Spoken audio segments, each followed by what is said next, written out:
నమస్కారం S9 city news కు స్వాగతం. ముందుగా ముఖ్యాంశాలు. రైతు పోరులో పాల్గొన్న మాజీ డిప్యూటీ సీఎం కొట్టు సత్యనారాయణ. సీజనల్ వ్యాధులతో ఏరియా ఆసుపత్రికి క్యూ కడుతున్న రోగులు. అలంపురం గ్రామంలో అఖండ అన్న సమారాధన. తాడేపల్లిగూడెం మాజీ డిప్యూటీ సీఎం కొట్టు సత్యనారాయణ ఆధ్వర్యంలో వైఎస్ఆర్ కాంగ్రెస్ పార్టీ అన్నదాత పోరు కార్యక్రమం నిర్వహించారు. వైసీపీ కార్యాలయం నుండి తాడేపల్లిగూడెం ఆర్టీఓ కార్యాలయం వరకు పెద్ద ఎత్తున వైఎస్ఆర్ సిపి శ్రేణులు ర్యాలీగా బయలుదేరి వెళ్లారు. మాజీ డిప్యూటీ సీఎం కొట్టు సత్యనారాయణ, మాజీ మంత్రి కారుమూరి నాగేశ్వరరావు, నరసాపురం పార్లమెంటరీ పరిశీలకులు పేరుచెర్ల మురళీకృష్ణరాజు తదితరులు తాడేపల్లిగూడెం ఆర్టీఓ కార్తిక్ కౌసర్ భానోకి రైతుల సమస్యలపై వినతి పత్రం అందజేశారు. ఈ సందర్భంగా మాజీ ఉప ముఖ్యమంత్రి కొట్టు సత్యనారాయణ మాట్లాడుతూ గత వైఎస్ఆర్ కాంగ్రెస్ పార్టీ ప్రభుత్వంలో రైతులకు స్వర్ణయుగంగా ఉండేదన్నారు. వెన్నెముక అయిన రైతులను నట్టేట ముంచిన ప్రభుత్వం ఈ కూటమి ప్రభుత్వం అని మండిపడ్డారు. సంవత్సరంన్నర అయినా కూడా పూర్తి స్థాయిలో ఇన్పుట్ సబ్సిడీ ఇవ్వలేని పరిస్థితి నెలకొందన్నారు. రైతు పక్షాన పోరాటం చేస్తుంటే కూటమి ప్రభుత్వం ఆంక్షల పేరుతో నిర్బంధించడం దురదృష్టకరమన్నారు. మాజీ మంత్రి కారుమూరి నాగేశ్వరరావు మాట్లాడుతూ రైతులను ప్రభుత్వం హేళనగా మాట్లాడడం దారుణమన్నారు. దళారీ వ్యవస్థ పెరిగిపోయిందని, పండించిన రైతుకి గిట్టుబాటు ధర మాత్రం దక్కడం లేదని, ప్రజలు ధరలు అందడం లేదన్నారు. రైతులు లాభపడింది లేదని, ప్రజలు కూడా నష్టపోతున్నారని, మరి ఆ డబ్బు అంతా ఎక్కడికి పోతుంది అన్నారు.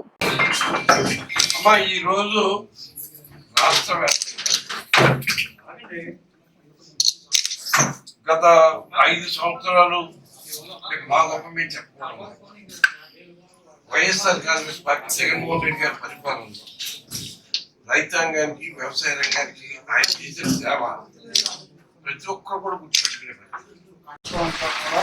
దేవుడి కోసం ఇన్ని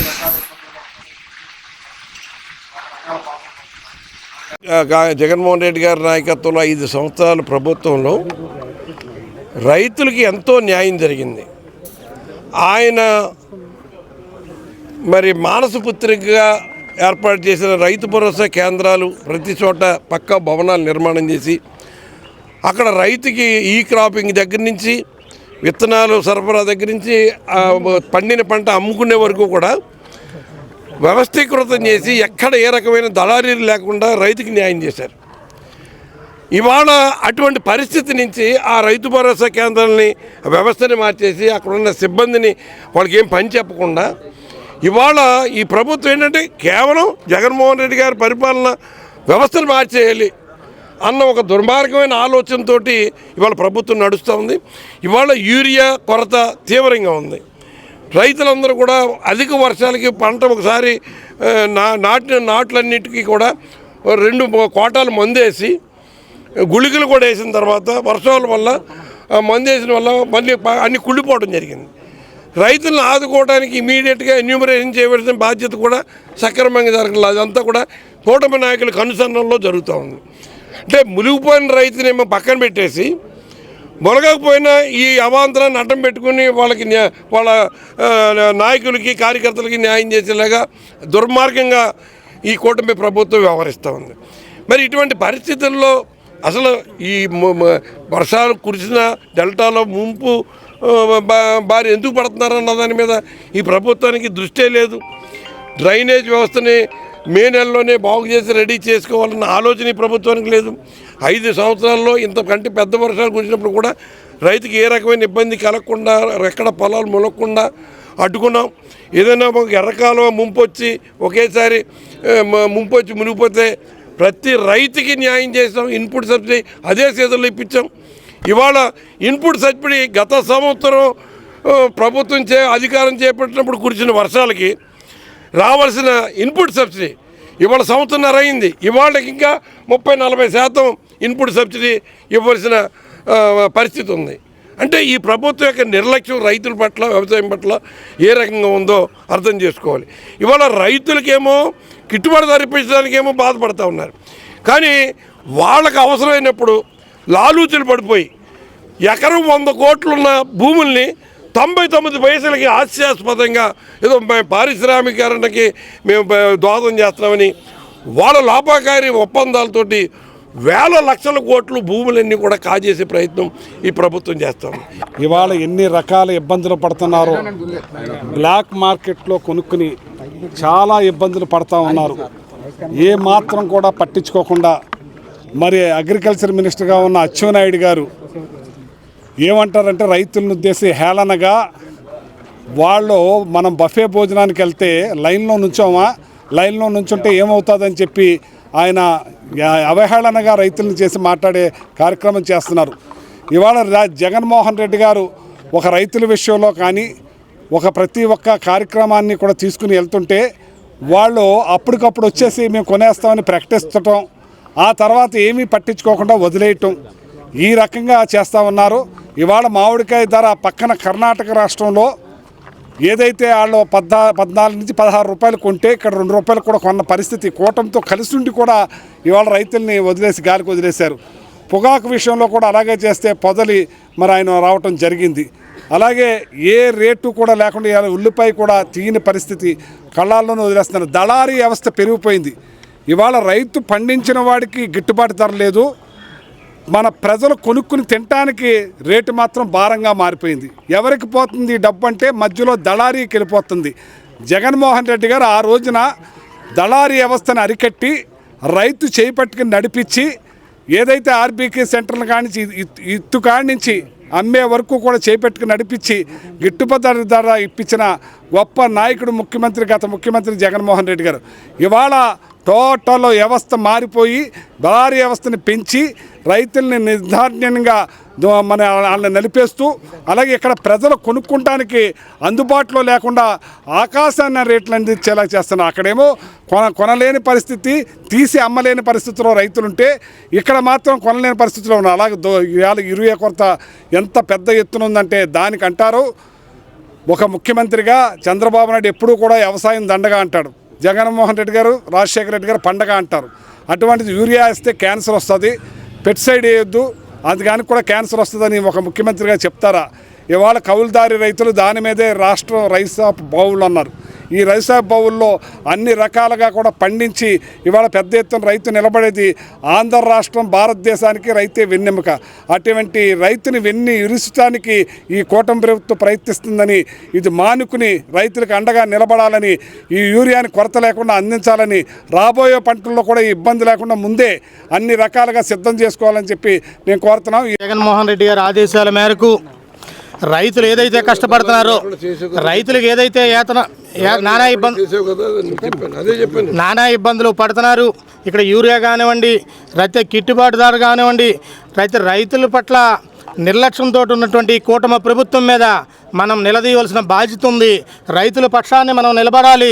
రైతుల ఆవేదనలో ఏదైతే ఉన్నారో వాళ్ళ పక్షాన్ని పోరాడాలనే ఒక మంచి ఉద్దేశంతో జగన్మోహన్ రెడ్డి గారు అన్ని ఆర్డీఓ ఆఫీసుల్లో కూడా రైతు పోరుబాటు అనే ఒక కార్యక్రమం ఏర్పాటు చేయడం జరిగింది. అందులో భాగంగా పశ్చిమ గోదావరి జిల్లాలో ఇటీవల కురిసిన వర్షాల ప్రభావం, వాతావరణ మార్పులతో తాడేపల్లిగూడెం ప్రజలు సీజనల్ వ్యాధుల బారిన పడుతున్నారని తాడేపల్లిగూడెం ప్రభుత్వ ఏరియా ఆసుపత్రికి రోగులు క్యూ పడుతున్నారు.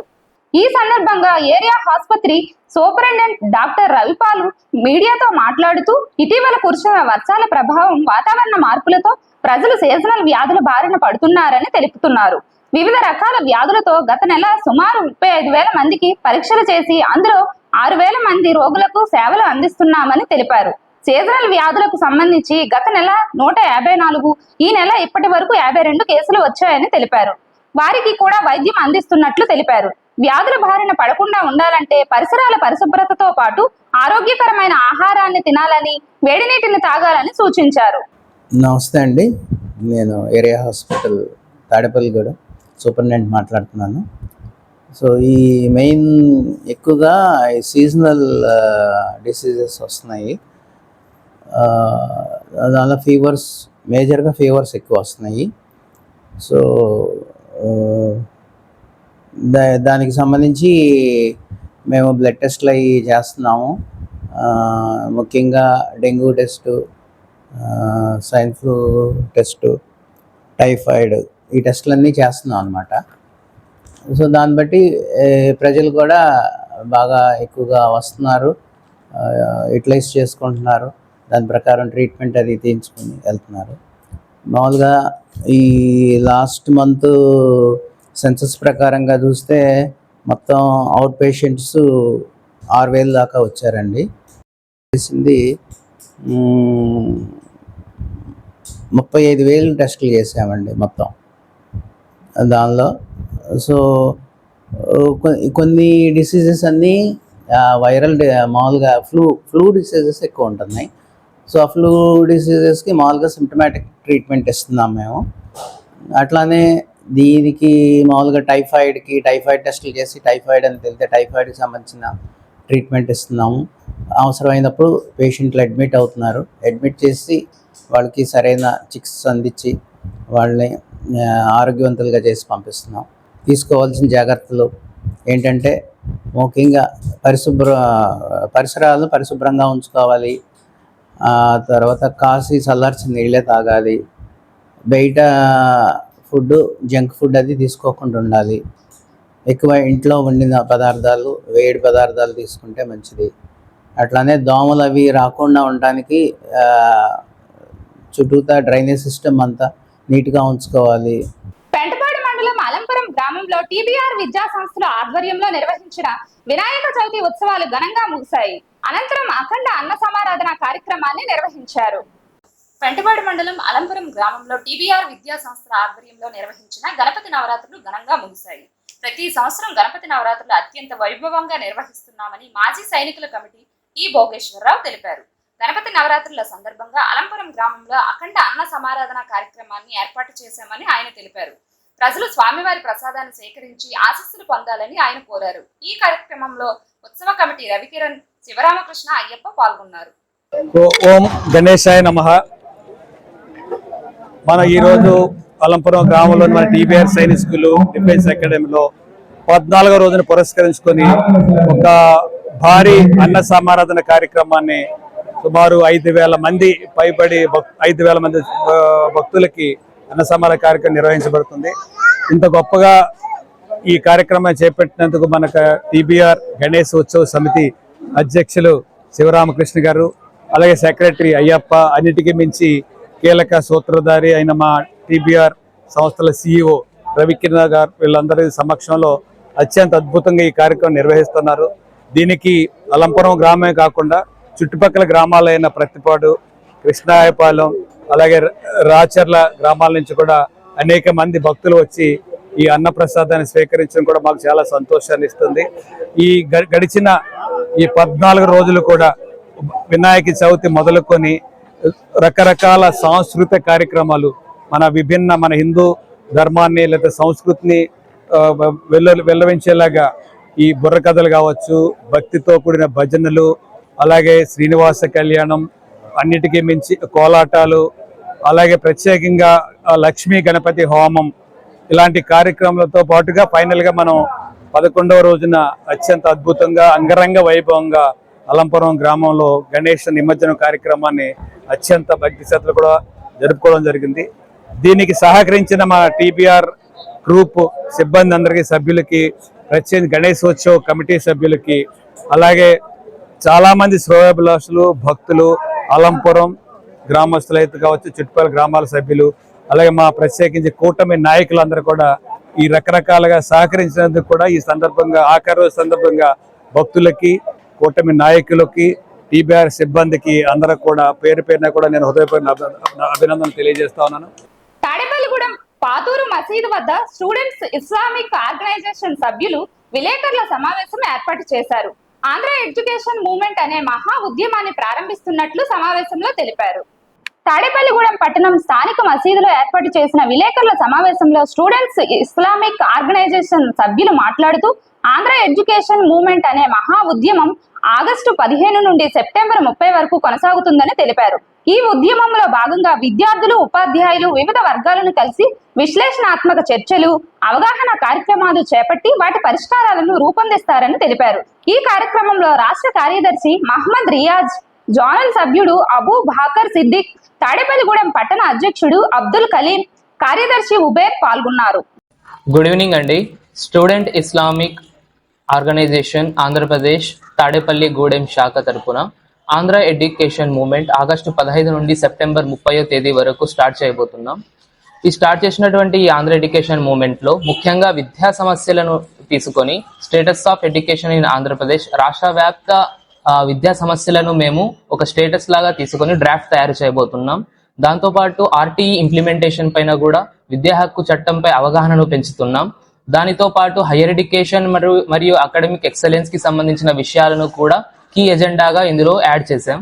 దాంతో పాటుగా ముఖ్యంగా విద్యార్థుల సమస్యలను లేవనెత్తి వారి యొక్క పురోగతికి మేము ముఖ్య కారకంగా చేసుకొని ఒక డ్రాఫ్ట్ తయారు చేసి డ్రాప్అవుట్ యొక్క రేషియోస్ ని కూడా తయారు చేసి ఆంధ్రప్రదేశ్ ప్రభుత్వానికి సమర్పించబోతున్నాం.